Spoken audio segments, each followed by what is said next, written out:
Selamat pagi, semangat pagi, dan selalu dengan senyum-senyum yang selalu ditampilkan di setiap pagi hari. Kenapa pagi? Karena itu merupakan awal daripada setiap hari ya. Nah, ini saya sangat semangat kali ini masih ketemu sama teman-teman semua, sahabat-sahabat ministry yang ada di luar sana. Terima kasih karena antusias kalian, sehingga saya bisa berkeliling Nusantara di Indonesia ini. Dan masih dengan konsep yang sama Q&A di channel kita, Digital Evangelist Movement. Nah, kali ini saya akan berbincang dengan siapa? Tunggu aja, so don't go anywhere.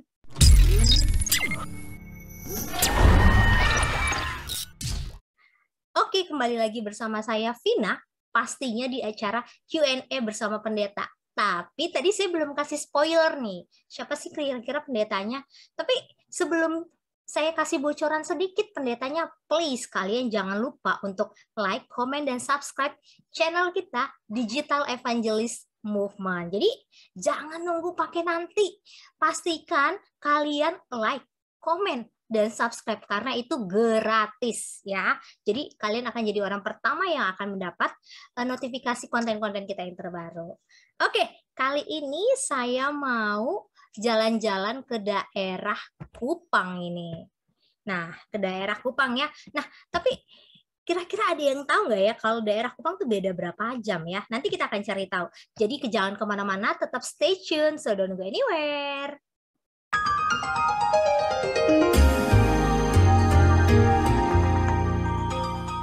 Masih kembali lagi dengan saya Vina. Tadi saya sudah kasih tahu bahwa kita akan jalan-jalan ke Kupang. Ini merupakan salah satu pastor yang, aduh saya senang banget. Ini perdana buat selama perjalanan saya Q&A, yaitu satu-satunya pastor dari Kupang. Langsung saja kita sambut dengan senyum yang khasnya, Pastor Gardner Abineno. Semoga saya nggak salah sebut. Halo, selamat malam Pastor. Selamat malam, selamat salam untuk kita semua, salam sehat. Salam, selamat sehat. Pastor masih dari rumah atau? Ya, sudah ada di rumah. Oh, ada di rumah. Tetap sehat ya dan sekeluarga sehat, tetap sehat. Amin. Nah, ini Pastor udah siap nih dengan pertanyaan-pertanyaan yang telah dikumpulkan dari netizen, sudah siap belum ya? Siap untuk memberi jawaban yang terbaik. Mantap. Jadi ini Pastor, kita punya channel Q&A ini, ada teman-teman yang lihat itu namanya Sahabat Ministry. Jadi pertanyaan pertama yang selalu muncul di setiap narasumber yang baru adalah simple nih Pastor. Ada nggak kepikiran seorang ini, mohon maaf tanpa embel-embel saya sebut ya, ini seorang Gardner ini akan menjadi pendeta. Apakah itu cita-cita atau memang kecemplung atau gimana nih Pastor? Oh ya, jadi memang cita-cita untuk mengambil pendeta ini baru ada ketika saya kelas 3 SMU. Itu diawali oleh karena memang saya dalam latar belakang memang lahir di anggota gereja Masih Advent Hari ke-7, tetapi saya agak nakal dulu. Dan nakalnya saya ini, kebetulan saya sekolah di SLA, Sekolah Berasrama di Kupang, dan ya teman-teman di Kupang pasti tahu lah, saya nakal dulu dan kemudian saya dikeluarkan dari sekolah SLA itu. Nah, ketika dikeluarkan itu, ada omongan seorang ibu kepada saya bahwa kalau sikapmu seperti ini, kamu tidak akan menjadi apa-apa gitu. Nah, itu terus terekam dalam pikiran saya dan saya berpikir bahwa untuk menjawab apa tantangan dari ibu itu, waktu itu saya berpikir, kalau boleh nanti saya mau jadi pendeta, supaya nanti pada akhirnya saya yang dulu mempermalukan orang tua, dulu mempermalukan keluarga, sekarang saya bisa memberikan sesuatu yang pada akhirnya baik di kemudian hari. Dan itulah yang memotivasi saya untuk masuk mengambil jurusan kependetaan, dan puji Tuhan atas rencana Tuhan, saya sudah melayani 21 tahun. Amin. Tadi sudah disinggung 21 tahun ya Pak Pendeta, lumayan perjalanannya nggak mudah gitu ya. Nah, tapi mau dong Pastor kasih pengalaman apa sih selama 21 tahun pelayanan Pastor itu yang nggak pernah dilupakan, atau mungkin itu momen yang nggak Pastor sangka-sangka. Boleh nggak ceritakan secara singkat nih kepada sahabat ministry? Waduh, kalau pengalaman yang begitu istimewa itu sebenarnya banyak sekali. Tapi kalau pertanyaan yang paling istimewa adalah saya ketika penempatan pertama setelah ditempatkan di Kalimantan Timur, kemudian penempatan saya adalah di pedalaman, di mana saat itu tidak ada listrik, dan sampai hari ini di wilayah itu tidak ada listrik. Bayangkan 21 tahun saja yang lalu tidak ada listrik, dan sekarang aja tidak ada listrik. Bagaimanalah seramnya 21 tahun yang lalu. Dan kemudian di desa ini saya dipilih menjadi kepala desa. Seorang pendeta yang menggembalakan di gereja Advent, tetapi masyarakat memilih saya menjadi kepala desa. Tetapi setelah saya dipilih, kemudian saya dipindahkan karena saya memilih untuk menjadi pendeta, bukan menjadi seorang kepala desa. Nah, hal yang menarik dari pemilihan itu, karena nama saya agak rumit ya, orang Timur itu namanya agak rumit, Gardner. Maka saya punya 3 saingan. Pemilih itu kurang lebih 300 orang. Saya mendapatkan kurang lebih 200 suara, sedangkan yang satu hanya 50-an, yang satu hanya 12, kira-kira seperti itu. Dan karena mereka tidak tahu nama saya secara baik, mereka selalu menuliskan untuk setiap pilihan itu dengan pendeta Advent. Jadi tidak lagi menyebut nama saya, tetapi selalu menyebut pendeta Advent. Nah, kemudian setelah saya terpilih, dari kantor daerah menghubungi saya dan mengatakan kepada saya, pendeta mau lanjut menjadi gembala atau mau jadi kepala desa. Kemudian saya memilih sesuai dengan cita-cita saya pada awalnya untuk menjadi gembala, kemudian saya mau mengambil gembala, dan kemudian saya dipindahkan untuk tidak mengecewakan masyarakat setempat. Kalau saya tetap di sana dan saya tidak menjadi kepala desa, pasti mereka kecewa sekali. Nah, kenapa sampai saya terpilih menjadi kepala desa? Karena memang, ya teman-teman dari SLA tahulah, karena saya ini suka sekali main bola. Nah, lapangan di SLA atau di PT ASN itu kan cukup bagus. Dan hampir setiap hari saya main bola di sana dengan teman-teman di sana. Dan fisik saya sangat terjaga. Dan ketika saya tiba di Kalimantan dan di penempatan pertama, baru kurang lebih 1 tahun saya melayani, setiap hari memang saya gunakan waktu saya untuk bersahabat dengan masyarakat desa itu, mengajak mereka main bola. Kedekatan-kedekatan inilah yang kemudian membuat mereka simpati dengan saya, dan kemudian mereka memilih untuk saya kalau bisa menjadi kepala desa di desa mereka. Itu kira-kira hal yang istimewa, walaupun ada banyak hal istimewa lainnya yang pernah saya rasakan bagaimana melayani di pedalaman Kalimantan Timur ini. Menarik juga ya. Tapi tadi saya jadi kepo nih, Pastor sudah mention Kalimantan Timur. Tapi kalau saya lihat jejak reportnya Pastor itu adalah lebih besar atau lebih banyak ke daerah Kalimantan kawasan Timur. Koreksi saya kalau saya salah ya Pastor. Sebenarnya ada apa dengan Kalimantan Timur? Apakah memang Pastor sengaja memilih itu, atau memang ada misi khusus nih yang Pastor ingin sampaikan? Oh, Kalimantan Timur. Ada beda Kalimantan Timur dengan Kalimantan kawasan Timur. Oh, sorry. Iya, berarti kawasan timur. Oke, baik. Oh. Ada apa dengan kawasan timur ini gitu? Oh, kalau disebut Kalimantan kawasan timur itu nama daerah yang membawahi 4 provinsi. Ya, EKM ya? Ya, EKM itu. Kalimantan Timur, Kalimantan Tengah, Kalimantan Selatan, dan Kalimantan Utara. Tapi tadi saya menyebut Kalimantan Timur itu hanya di Kalimantan Timur, yang kebetulan peristiwa itu terjadi di Provinsi Kalimantan Timur. Oh, oke. Berarti artinya kenapa pastor ini lebih memilih di EKM, berarti daerah kawasan, di daerah Kalimantan kawasan Timur? Oh, ketika penempatan itu atau? Iya, oh, iya. Ada ketika kami tamat dari Pematang Siantar, penempatan itu tidak zaman sekarang, kita tidak melamar. Oh. Di zaman kami di tahun 2000 itu tidak melamar. Jadi nama-nama kami yang dikirim dari universitas-universitas itu rupanya sudah masuk ke Uni, dan kemudian saya ini tidak pernah melamar. Saya hanya berdoa di kampus, Tuhan, kemana saya dipanggil, saya akan pergi. Oh, oke. Ketika saya datang di Kalimantan ini, saya tidak kenal satu orang pun sebelumnya. Satu orang pun. Bahkan ketua daerah yang menghubungi saya pun saya tidak kenal.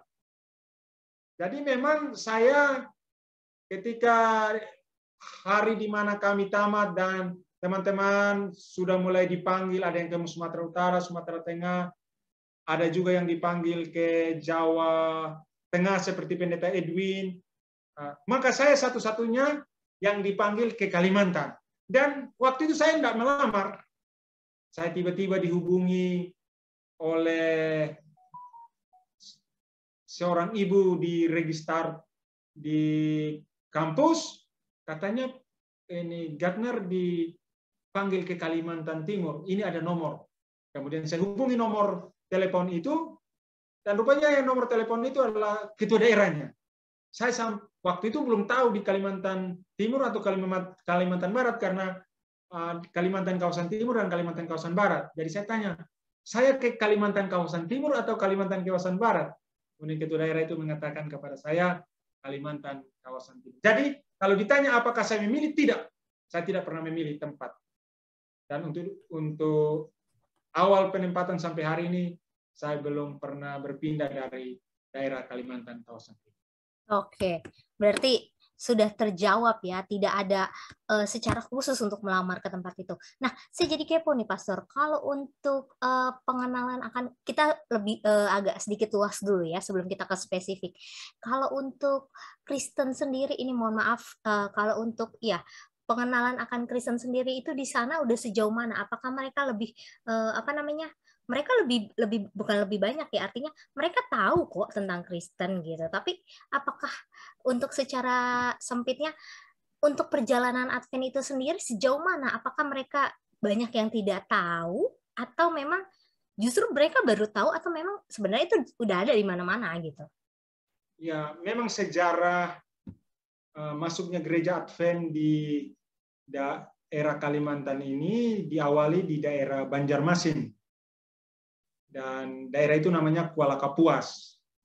Tapi tidak berkembang di sana oleh karena tantangan dari masyarakat di sana lebih besar. Tantangannya kenapa?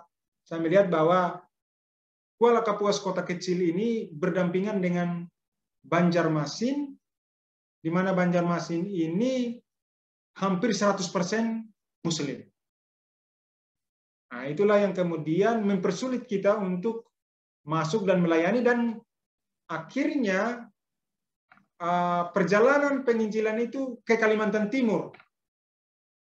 Nah, dulu sebelum ada pesawat ke Papua, awalnya pelayanan misioneri kita dari Eropa, dari Amerika itu, mereka menggunakan pesawat di Kalimantan Timur dan masuk ke daerah pedalaman-pedalaman, dan salah satu tempat yang saya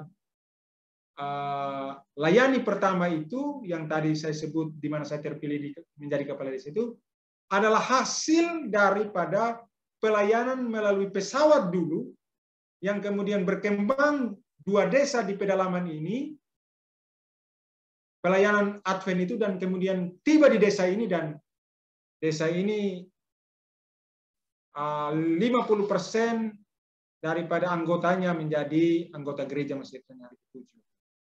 Dan kemudian ada gereja kita yang cukup besar di sana, di desa itu. Dan memang banyak tantangan yang dihadapi.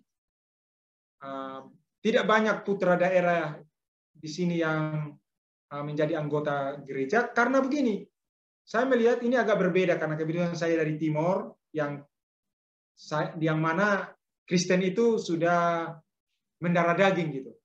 Kemudian saya kuliah di Sumatera Utara, saya lihat juga kekristenan itu juga mendarah daging. Tapi di Kalimantan sekarang ada dari suku asli ini, mereka tidak punya agama, mereka punya agama namanya kepercayaan. Kalau di zaman Presiden Jokowi sekarang, namanya agama kepercayaan. Jadi mereka tidak Kristen, mereka tidak Islam, tapi mereka ada agamanya mirip-mirip Hindu. Nah, ini di tempat inilah yang disebut dengan Kaharingan. Haringan, oke. Nah, di desa-desa pedalaman itu lebih banyak anggota Kaharingan ini ketimbang Kristen, Advent, Katolik, Protestan, dan bahkan Muslim.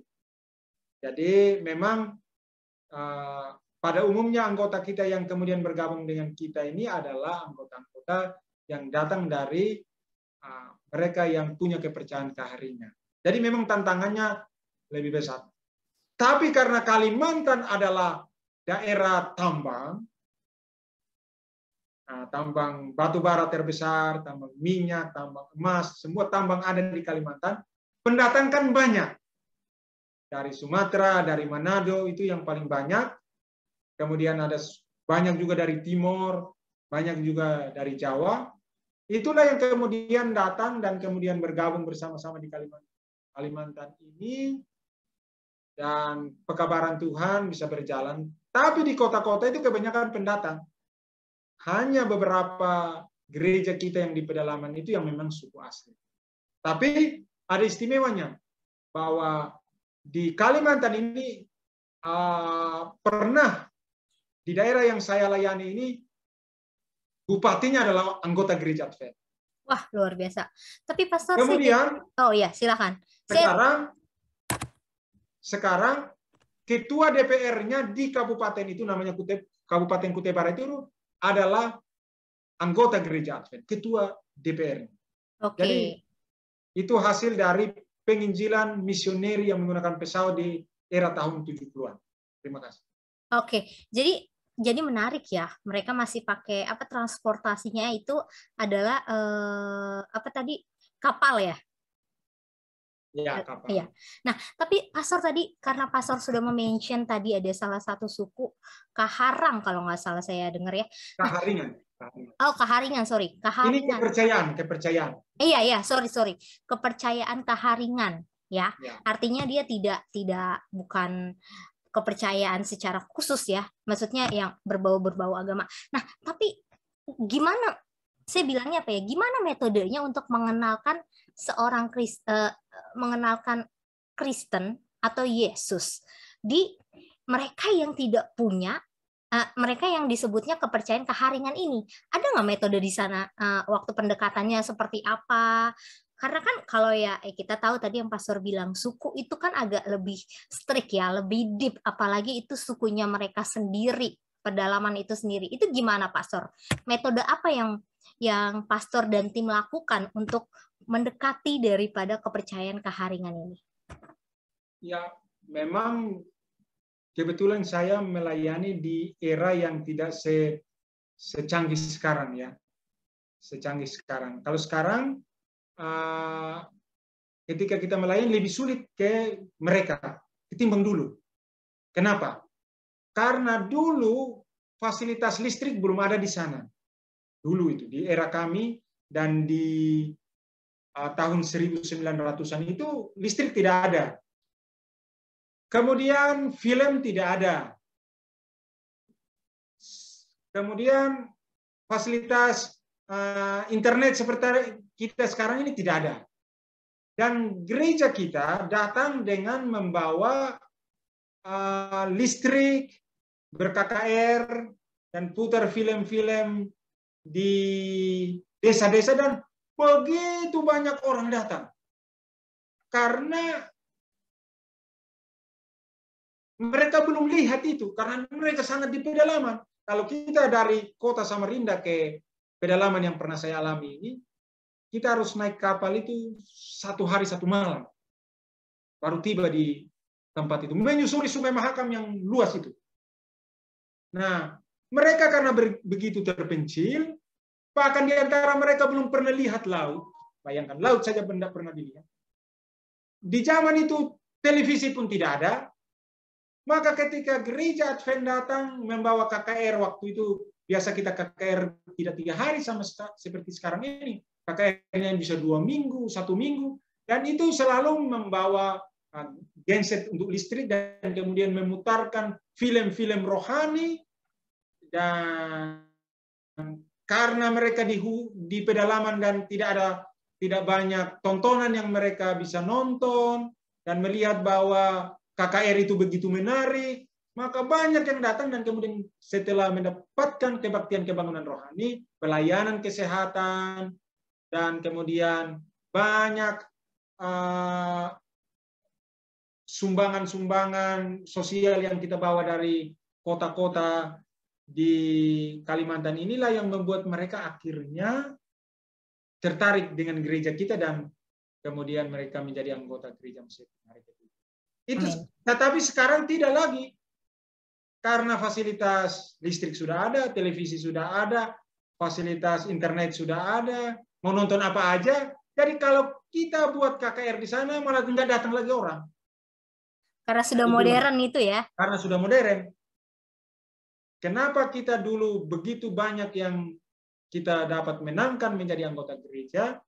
Karena kita membawa fasilitas kota ke desa itu dan mereka begitu antusias datang menonton dan kemudian menyaksikan, dan setelah KKR itu berjalan banyak guru-guru yang kemudian menjadi anggota dan untuk kekerabatan mereka dengan keluarga yang lain kemudian mereka menerima Yesus sebagai juru selamat melalui baptisan. Amin. Nah, tadi Pastor juga mention nih mengenai bahwa kalau ya bukan rahasia lagi lah ya, bahwa Kalimantan ini penuh dengan pertambangan dan juga para pendatang ya, kita udah tahu. Nah, kalau untuk para pendatangnya sendiri ini apakah sejauh mana sih mereka bisa welcome terhadap Advent, atau memang rata-rata yang datang ini ya kita nggak tahu mereka Advent, maksudnya Advent atau tidak Advent, tapi mereka mencarinya yang justru terdekat sama mereka gitu, ataukah karena pendatangnya ini saya kurang tahu nih apakah mereka benar-benar secara model kayak asrama tidak boleh lari, maksudnya tidak boleh jauh-jauh atau gimana?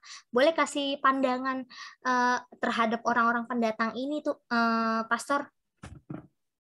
Para pendatang ini yang kebetulan datang dari Sumatera di perusahaan-perusahaan asing, nah sekarang sudah agak berbeda, bahwa anggota gereja Advent tidak banyak lagi yang bisa berada di perusahaan asing, karena sekarang kan Jokowi mengambil alih semua perusahaan asing ke perusahaan BUMN. Nah, di zaman dahulu ketika perusahaan asing ada, semua tamatan dari Unclub, Universitas Advent yang di Unclub dan UNAI itu, tamatannya kebanyakan kerja di perusahaan asing. Dan mereka menduduki jabatan-jabatan yang tinggi karena kita punya kelebihan, kita punya bahasa Inggris lebih bagus dan tamatan perawat yang terbaik di zamannya. Nah, kenapa bisa berjalan dengan baik penginjilan di sini kepada para pendatang? Karena orang-orang Advent pendatang ini sudah pada umumnya adalah tamatan-tamatan sarjana, ekonomi, perawat, dari universitas, dan mereka punya kedudukan dan mereka punya banyak uang. Dan kemudian ketika mereka di perusahaan itu juga mereka karena sudah diberkati, mereka menjadi sarana berkat. Mereka melayani dan begitu banyak orang yang dibenangkan karena mereka berada di perusahaan itu dan kemudian menginjil di sana, dan banyak jiwa yang dimenangkan dari berbagai suku di Kalimantan Timur ini, kawasan timur ini. Oke, Pastor. Jadi saya semakin tertantang ya dengan statement-statement Pastor. Tapi kita masih masuk nih ke dalam pengalaman Pastor nih.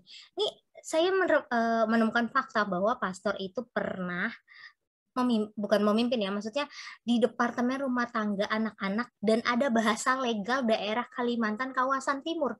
Kenapa mesti ada kata legal? Emang legal dalam arti ini tuh apa?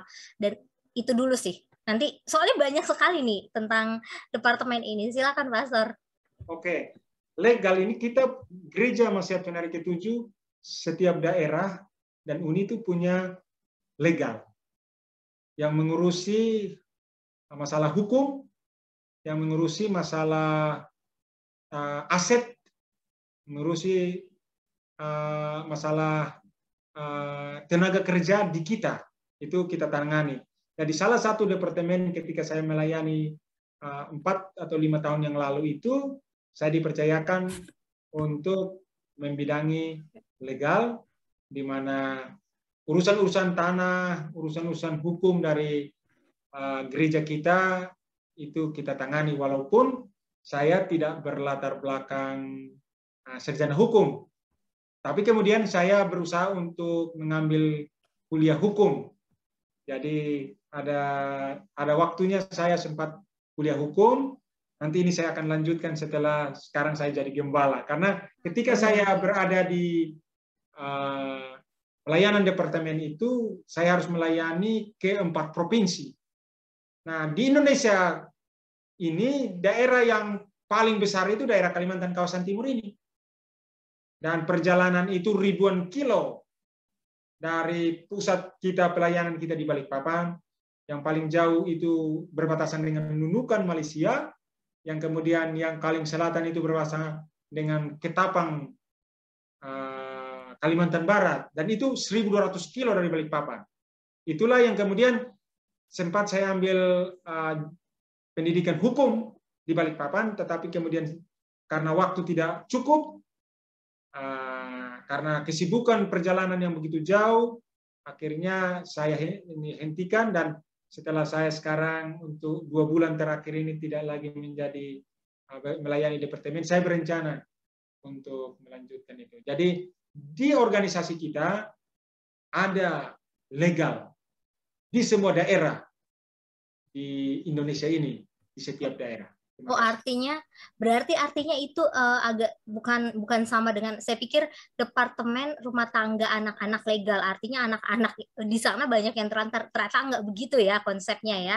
Jadi Ya. agak sedikit beriringan. Oke. Nah, Pastor, ini kan udah tadi kita sudah mengulik-ngulik nih mengenai pengalaman-pengalaman Pastor di organisasi kita dan sejauh mata memandang di kawasan yang Pastor lagi kuasai ini. Nah, tapi saya ada sedikit kepo tentang lebih deep lagi, lebih dalam lagi tentang perjalanan dan pengalaman Pastor. Tapi ditahan dulu Pastor, ditahan. Kita akan break, kita akan kembali lagi. So don't go anywhere, Sabar Ministry. Oke, kembali lagi bersama saya Vina dan masih ada Pastor Gardner. Saya benar nggak nyebutnya Gardner ya? Ya pas. Benar.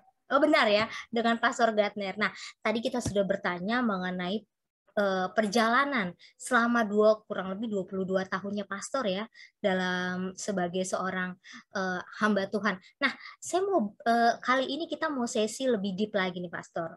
Kan kalau dalam 22 tahun ya 1 tahun aja pasti akan ada yang namanya up and down, apalagi untuk selama itu. Ada nggak sesuatu yang memotivasi pastor untuk ya saya harus survive, atau memang karena ya kalau saya mundur saya udah malu, atau saya tetap maju, atau gimana nih pastor biar sahabat ministry itu sekarang juga gara-gara pandemi pasti akan lebih banyak perubahan. Boleh kasih pandangan itu pastor yang memotivasi pastor sehingga bisa jadi membakar semangat kami semua? Ya, memang dalam pelayanan ini kadang ya saya harus terus terang, lebih banyak pikiran saya berpikir untuk mundur. Sorry, saya harus mengatakan ini. Karena beratnya pelayanan. Beratnya pelayanan bukan masalah ini alam atau masalah kita berada di pedalaman atau apa. Tidak. Tapi saya melihat bahwa beratnya pedalaman itu, beratnya pelayanan itu oleh karena pantas enggak saya ini melayani. Karena saya melihat bahwa kita ini kadang terlihat seperti rohani tapi enggak. Seperti dekat dengan Tuhan tapi enggak. Ada bahasa sekarang munafik ya, Pastor? Ya, muka nabi pikiran kotor gitu. Ya. Kemudian banyak hal yang kita kerjakan sebagai seorang pendeta itu hanya untuk sekedar cari nafkah gitu. Kemudian saya juga ada momen-momen tertentu saya hanya pikir untuk sukses gitu. Sukses, oleh karena itu saya kerja bagus-bagus untuk bisa meraih sesuatu. Nah, sampai ke titik-titik itu kadang saya melihat lebih baik saya jadi tukang ojek gitu. Tukang ojek yang hanya sederhana, yang kemudian dia tidak dibebani dengan pikiran yang terlalu berat, dan kemudian dia kelihatan lebih bahagia dari saya. Sedangkan saya harus hidup sesuai dengan apa yang Tuhan rencanakan, tetapi saya berada dalam situasi di mana ya kadang saya harus munafik gitu. Itulah yang memberatkan saya, dan saya pikir kalau saya berada terus di tempat ini dan tidak bertobat, saya pasti tidak ke surga. Kan saya tahu, saya bisa ke surga atau tidak itu saya tahu gitu. Karena bisa saja semua orang melihat saya seperti malaikat, tapi isi hati saya lebih jauh. Nah itulah, ada waktu-waktunya itu saya berada dalam situasi itu, dan saya berpikir kalau kita munafik, kadang saya sering munafik. Terlihat sangat baik, sangat rohani, tapi mereka tidak tahu di balik pikiran saya, di balik apa yang saya pikirkan. Nah, itulah yang membebani saya untuk kalau boleh saya tinggalkan kebenaran. Tapi saya berjuang, tinggalkan ini pelayanan kependetaan. Tapi saya terus berjuang, Tuhan, kalau boleh saya dengan pertolongan kasih karunia, saya boleh hidup lebih baik. Karena dunia ini menawarkan kepada kita banyak hal yang membuat kita bisa ragu, bisa berlaku tidak rohani gitu, walaupun terlihat rohani. Nah itulah yang lebih membebani saya ketimbang kalau saya ditempatkan di tempat pedalaman sana yang tidak ada listrik, yang tidak ada televisi, yang tidak apa, saya tidak terlalu pusingkan itu. Tapi kehidupan saya apakah memang benar-benar terlihat dari lahir dari hati yang paling dalam dengan kerohanian yang baik, karena sering saya bersandiwara hanya untuk menyenangkan orang. Gitu. Jadi, tapi saya terus berjuang, Tuhan, kalau boleh saya diampuni ini karena saya besok mau lebih baik, lebih baik, lebih baik. Kira-kira seperti itu. Itulah tantangannya sebenarnya. Ini saya baru kali ini yang melihat bahwa seorang pastor yang ibarat kata ya munafik itu wajar gitu ya. Artinya dia menyadari kalau dia munafik. Tapi yang paling saya bikin bangga adalah ketika pastor ini menyatakan dengan merupakan ini bukan suatu aib, ini bukan suatu hal yang ibarat kata untuk menjatuhkan, tapi memang ini seperti ini kenyataannya, tapi gimana caranya pastor ini bisa bangkit, yaitu dengan kembali dan berusaha gitu ya, sadar bahwa ini salah, saya nggak hanya sekedar ini. Nah itu yang mungkin sahabat ministry harus bisa garis bawahi. Wah, semangat ini luar biasa. Nah, kalau untuk pelayanan itu sendiri nih, Pastor, kan kalau sekarang kan kita dengan situasi ya, sebenarnya kita tidak mau ya, situasi pandemi ini, jujur kita tidak bisa atur dan kita tidak mau. Ada nggak sih perbedaan atau mungkin Pastor bisa kasih masukan sebenarnya kalau untuk di masa pandemi ini, ada baiknya tuh pelayanan begini gitu. Mungkin lebih banyak di dunia virtual mungkin atau gimana, mungkin pastor bisa ngasih masukan nih biar sahabat ministry yang di luar sana tetap produktif walaupun apapun situasinya nih, Pastor. Ya memang kita berada di 2 tahun pertama itu memang pelayanan kita tidak datang secara langsung ya. Kita kebanyakan menggunakan media Zoom, dan lainnya, media sosial lainnya. Saya melihat bahwa ada banyak hal yang baik yang justru ketika fasilitas Zoom ini dan internet ini digunakan, saya melihat bahwa tidak banyak biaya yang keluar. Karena contoh, kalau ada, ini saya bicara karena ketika saya mengalaminya di departemen pelayanan di kantor ya. Kalau kita melayani harus ketemu langsung, pergi seminar ke Jogja contoh, atau ke Jakarta, kumpul-kumpul tidur di hotel, dan kemudian menikmati fasilitasnya dengan bayaran yang cukup mahal dari dana yang dikumpulkan oleh umat. Dan kemudian sekarang kita cukup Zoom. Ilmunya sama saja kok. Ilmunya sama saja. Nah, itu yang saya pikir itu lebih baik gitu. Untuk hal itu ya. Tapi kalau untuk kami sebagai gembala, ketika saya gembala, memang ada waktu-waktunya kita gunakan Zoom, tapi untuk perlawatan, kadang juga kalau memang situasinya tidak diizinkan di kota itu, maka kami menggunakan perlawatan lewat Zoom juga. Kami contoh ketika di kantor mengadakan perlawatan ke yang sakit di rumah sakit dengan cara di Zoom. Ada Zoom-nya. Kemudian sekarang kita juga bisa langsung berkomunikasi seperti kita sekarang ini dengan yang sakit gitu. Tapi memang ini tidak terlalu kena kepada mereka yang mau agar pendetanya datang secara langsung. Tapi kebetulan di Kalimantan pada umumnya pendeta-pendeta untuk perlawatan langsung datang ke jemaat dan menemui jemaat berdoa di sana. Tapi untuk beberapa seminar dan pertemuan-pertemuan itu, karena fasilitasnya menggunakan Zoom, itu sangat membantu organisasi kita. Kalau dulu banyak kita pergi-pergi kemana-mana, ilmunya nggak dapat, tapi jalan-jalan yang banyak. Gitu. Jadi saya lihat bahwa hal ini cukup positif ketika adanya fasilitas ini. Oke. Jadi semakin menarik ya Pastornya, ternyata media apapun tuh bisa digunakan ya dan jauh lebih efisien. Nah, saya jadi kepo nih Pastor, kalau untuk selama masa pelayanan Pastor tadi kita sudah tahu ya, dan cari kuncinya Pastor dalam titik terendahnya Pastor dan juga pelayanan yang dilakukan. Tapi sebenarnya Pastor untuk anak-anak muda zaman now nih, kalau dibilang kan generasi apa nih ya, Y atau X saya lupa, ya kan? Nah, pelayanan seperti apa yang mereka bisa lakukan di saat ini nih Pastor? Apakah mereka harus benar-benar pergi ke kota atau mereka menghabiskan uang untuk membangun sebuah rumah Tuhan, atau apa nih Pastor yang dikategori itu sebenarnya langkah kecil kita bisa untuk pelayanan gitu Pastor? Ya, memang kalau kita belajar nubuatan, bahwa salah satu yang membuat Yesus cepat datang adalah Injil keselamatan ini akan tiba di seluruh dunia.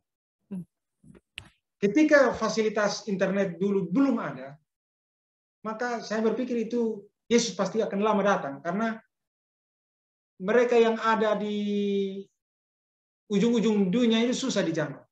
Tetapi sekarang dengan semua fasilitas yang ada, di mana semua berita, semua pekabaran hanya sejauh di tangan kita ada handphone atau dengan berbagai fasilitas internet lain, maka sebenarnya inilah kegenapan dari nubuatan bahwa Injil keselamatan itu akan segera tersebar di seluruh dunia dan Yesus segera datang. Dan saya bersyukur sekali karena dengan majunya teknologi ini, memang ini adalah satu jawaban atas pertanyaan saya dulu ketika saya masih kecil. Kebetulan saya ini lahir di Advent ini sejak kecil, dan kemudian ketika di zaman kami SD SMP itu pelajaran nubuatan itu begitu gencar dibicarakan, dan saya melihat boleh tanda-tanda zaman itu mulai nyata sekarang. Setelah adanya fasilitas internet yang luar biasa, komunikasi yang luar biasa, dan kemudian COVID-19 ini ada, maka sebenarnya ini adalah sebuah jawaban pertanyaan saya dulu bahwa benar, Yesus segera datang dan tidak lama lagi datang. Oleh karena fasilitas-fasilitas yang ada. Nah, apa yang harus kita lakukan? Memang kita gunakan ini untuk pelayanan. Kami mendapatkan banyak kesaksian di mana orang yang tidak pernah kita ketemu datang ke gereja. Ada di Kalimantan ini ada Hope Channel Borneo. Itu kita punya siaran. Kemudian ada radio berbahasa Dayak. Ketika kami di periode yang lalu itu program-program kami membaptis begitu banyak orang yang datang ke gereja dan menerima baptisan tanpa kita ketemu dan diajar. Nah, menurut saya bahwa Injil keselamatan ini akan sampai ke seluruh dunia. Itu bukan berarti semua orang menerima Injil baru itu artinya sampai ke seluruhnya, tetapi ini konsepnya seperti ini. Mereka yang seharusnya tahu tetapi tidak mau tahu, tapi pekabaran itu sudah ada. Jadi contoh tetangga saya, seharusnya dia sudah tahu tentang kebenaran ini, tapi dia tidak tahu. Itu artinya Injil sudah sampai kepada dia. Maka kaum muda dan kita sekarang, marilah gunakan fasilitas yang Tuhan sudah berikan kepada kita. Ini kegenapan dari nubuatan bahwa menjelang Yesus datang, pengetahuan akan bertambah-tambah.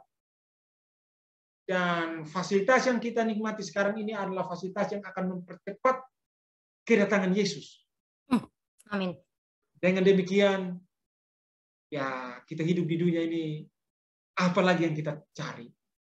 Artinya kita berjuang sehebat apapun hanya begini-begini saja. Betul. Ada yang dicari.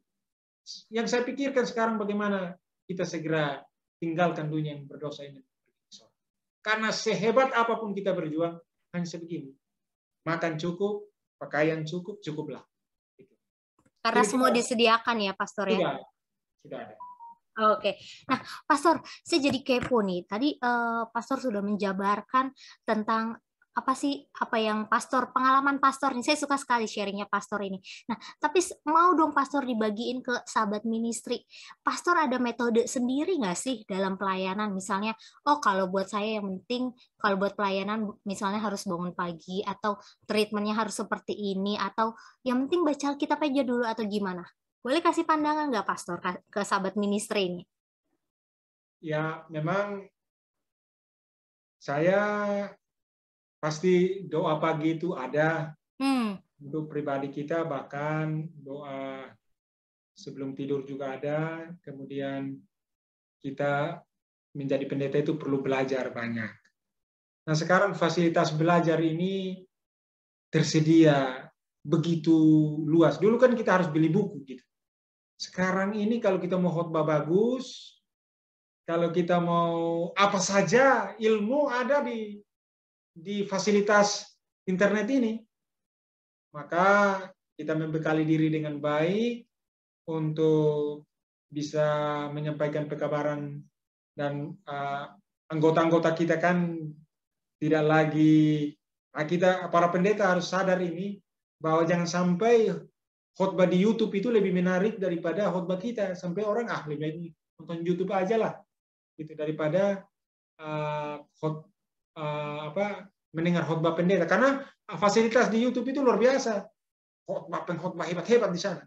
Nah, marilah kita membenahi diri kita dengan baik. Selain kita punya hubungan dekat dengan Tuhan, itu paling penting, karena kalau tanpa hubungan dekat dengan Tuhan, maka sehebat apapun ilmu kita tidak akan terlalu berguna. Tapi kalau dua-duanya sejalan, itu lebih penting.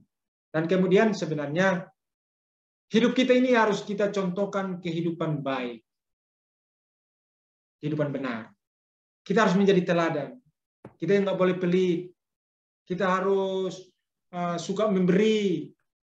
Karena saya melihat pelayanan penginjilan saya, kadang ya kita temui orang yang susah, kemudian kita bagikan berkat, ya kemudian mereka tertarik dengan kebenaran kita, dan kemudian mereka mengikuti ajaran kita. Tapi ada juga yang butuh, dia tidak butuh berkat dari kita, dia butuh ilmu kita. Dia punya banyak pertanyaan, dan kemudian kalau kita jawab dan dia puas, dia terus mengikut kita. Jadi tinggal dengan siapa kita berhadapan. Nah, sudah tentu dengan orang ini kita butuh ini, dan kita dengan orang ini kita butuh begini, kita memperlengkapi diri kita dengan baik untuk pelayanan itu. Dengan demikian kita harus melihat penginjilan itu orang per orang, bukan harus sama gitu. Ketika kita tahu bahwa ini pelayanannya butuh seperti ini, maka kita lakukan.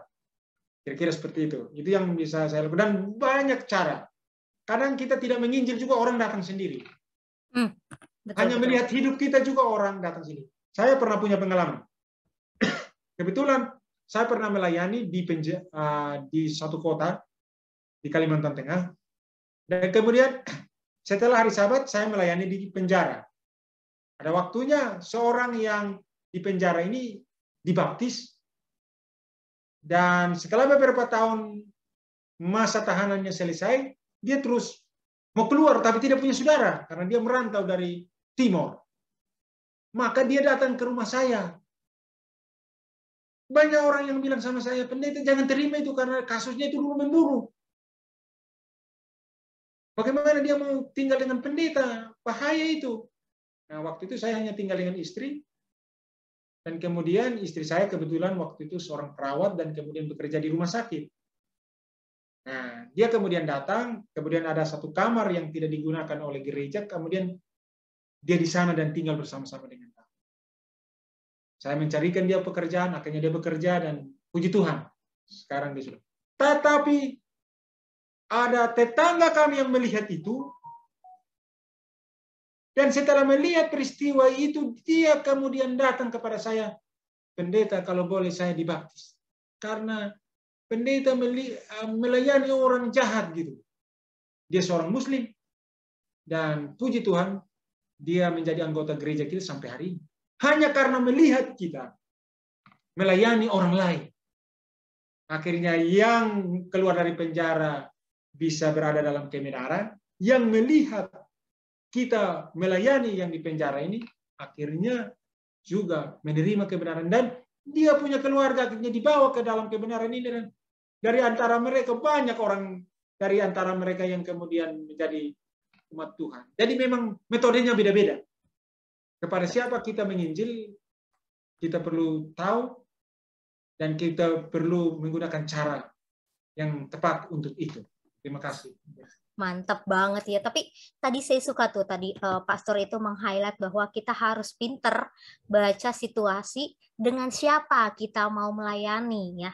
Itu yang kadang kita lupa gitu. Kita suka ngelihat secara garis mata tapi tidak melihat kepada memandang ke atas. Ini terima kasih pastor sudah dikuatkan lagi. Nah, pastor, tadi kita sudah bertanya-tanya, sudah pengalaman pastor di daerah kawasan timur sana. Nah, tapi saya masih sedikit kepo nih pastor tentang pelayanan pastor ya. Nggak apa-apa lah ya pastor? Ya.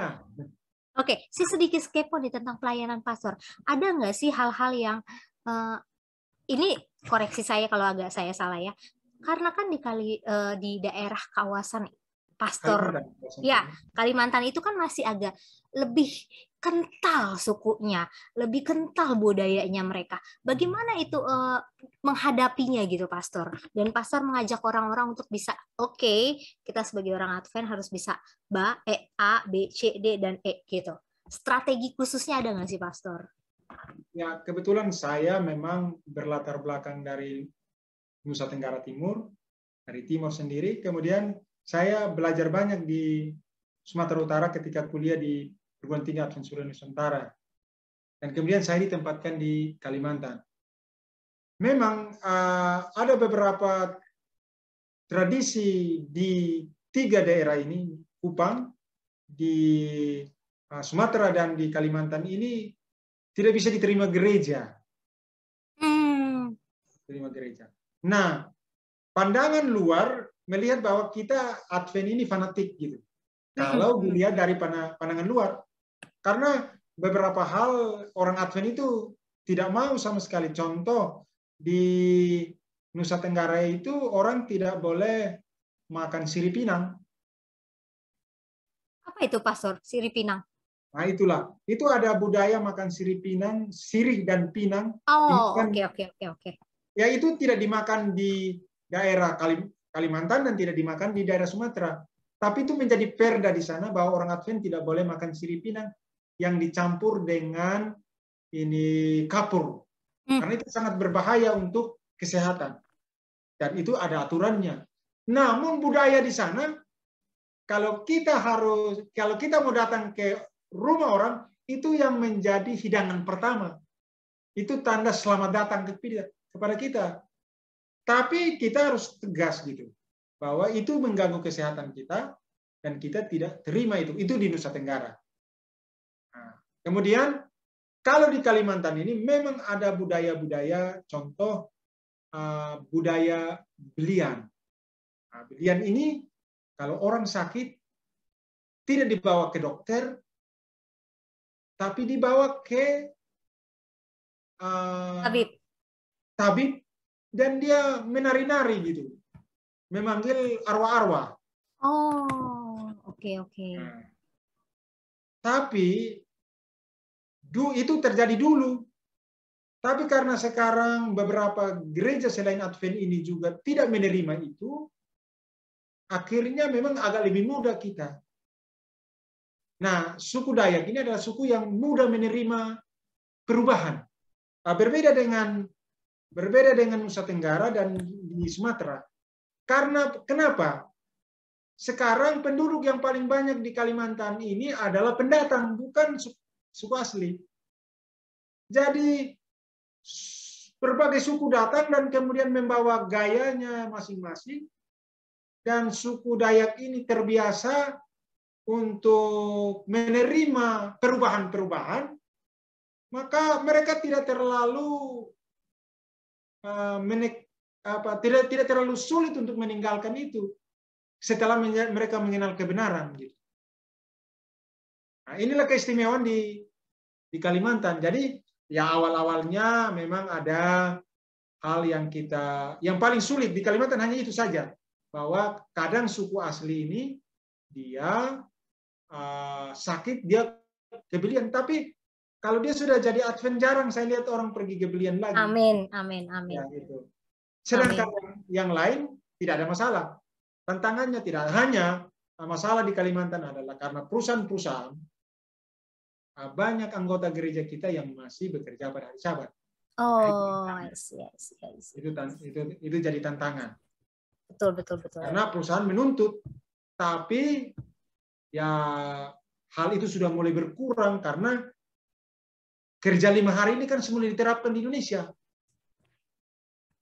Nah, dulu juga anggota kita kebanyakan pimpinan-pimpinan yang memang kemudian mereka mengatur sendiri jadwal kerja mereka. Jadi akhirnya hari Sabat tidak lagi mereka bekerja. Tapi masih ada anggota kita yang masih harus bekerja di hari Sabat karena tuntutan perusahaan. Itu yang menjadi tantangan sebenarnya. Tapi itu tidak kepada suku asli. Ini kepada semua orang yang datang bekerja di daerah Kalimantan.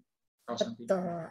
Oke, Pastor, menarik banget nih. Saya masih ada beberapa pertanyaan sebenarnya. Tapi kita mau break dulu, biar kita kasih jeda dulu nih buat Pastor bisa minum, saya juga bisa minum. So, buat teman-teman sahabat ministry, oke, kalian tungguin aja. Kita masih akan ada sesi selanjutnya sama Pastor. So, don't go anywhere.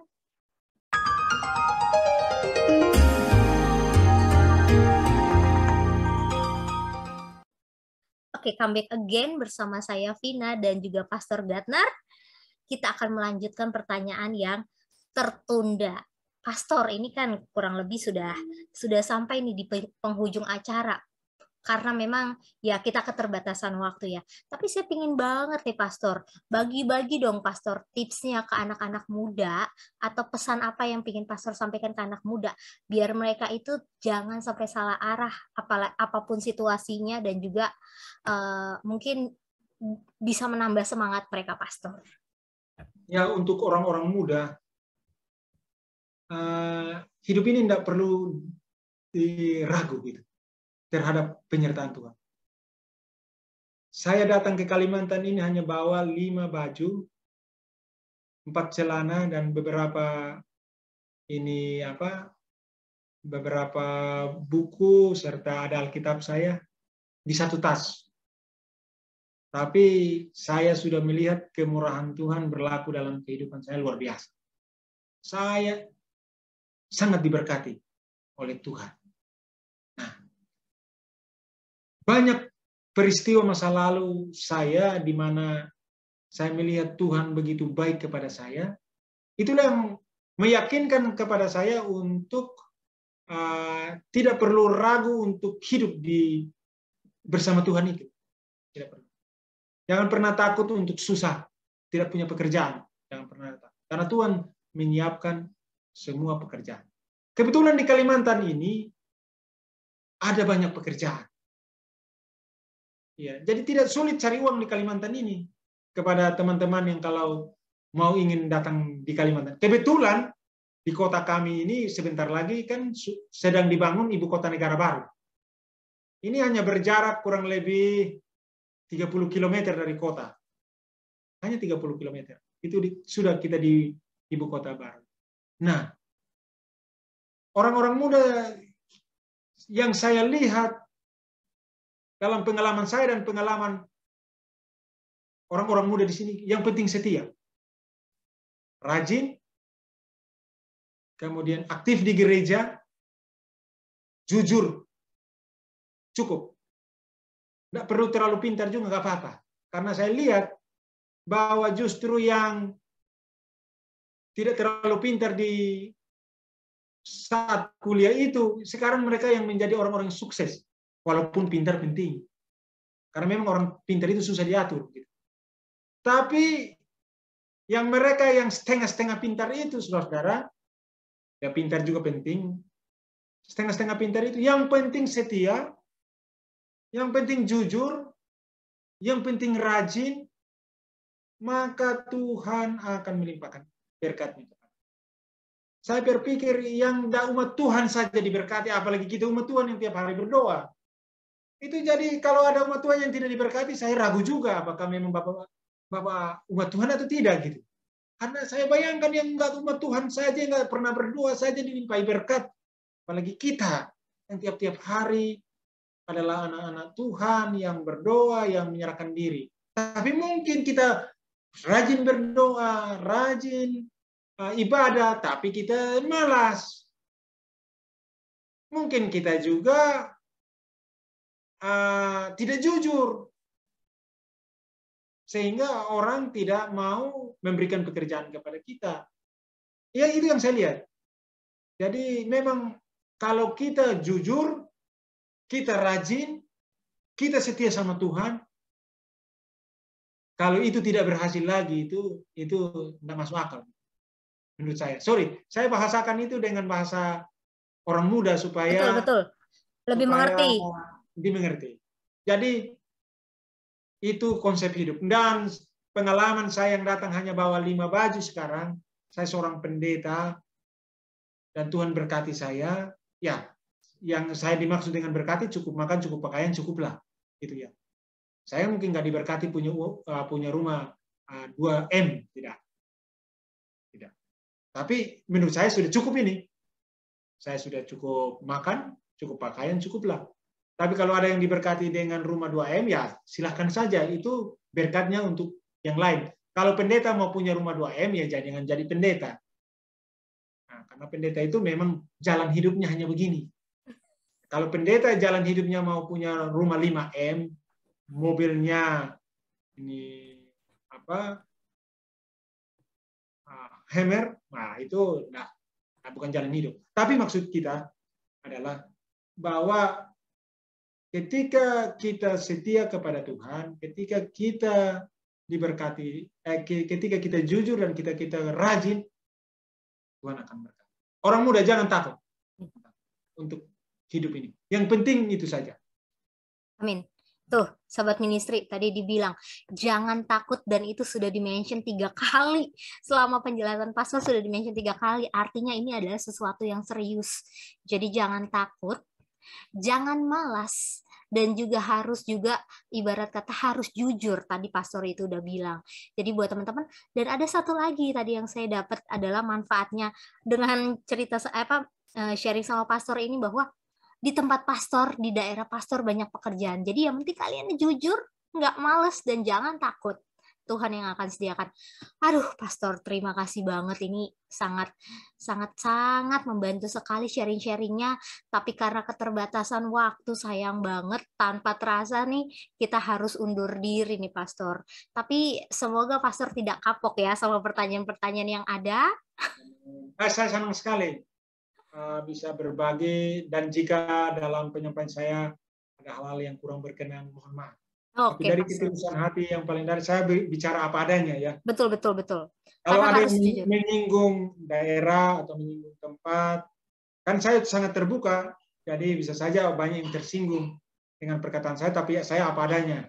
Betul. Saya kan tadi menyebut di daerah kami tidak banyak yang setia berhari Sabat, itu masih bekerja hari Sabat, itu kan bisa saja orang tersinggung. Atau banyak hal lain, tapi itu saya mohon maaf. Tapi itu yang saya saksikan dan saya nyatakan. Betul, karena harus jujur tadi yang pastor bilang. Terima kasih banget nih pastor, sudah mau berbagi, sudah mau jujur, sudah mau bersaksi. Semoga sahabat ministry yang di luar sana jangan lagi ragu, jangan takut, itu fokusnya tadi ya. Dan semoga sekali lagi tadi yang saya bilang bahwa apa yang menjadi salah dalam penyampaian kami mohon maaf, dan semoga yang baik-baik kalian berikan, kalian bagikan untuk bisa menjadi semangat dan hal-hal yang baik juga buat orang-orang di sekeliling kita. Anyway, Pastor Gardner, thank you so much, dan juga semoga tidak kapok, tadi emang tidak kapok, dan semoga aja kalau misalnya kita undang next dengan antusias yang ada, nanti boleh ya Pastor ya, dengan topik yang berbeda. Bisa luar biasa yang oh my God. Benar. Mungkin tidak dialami orang. Wow. Banyak.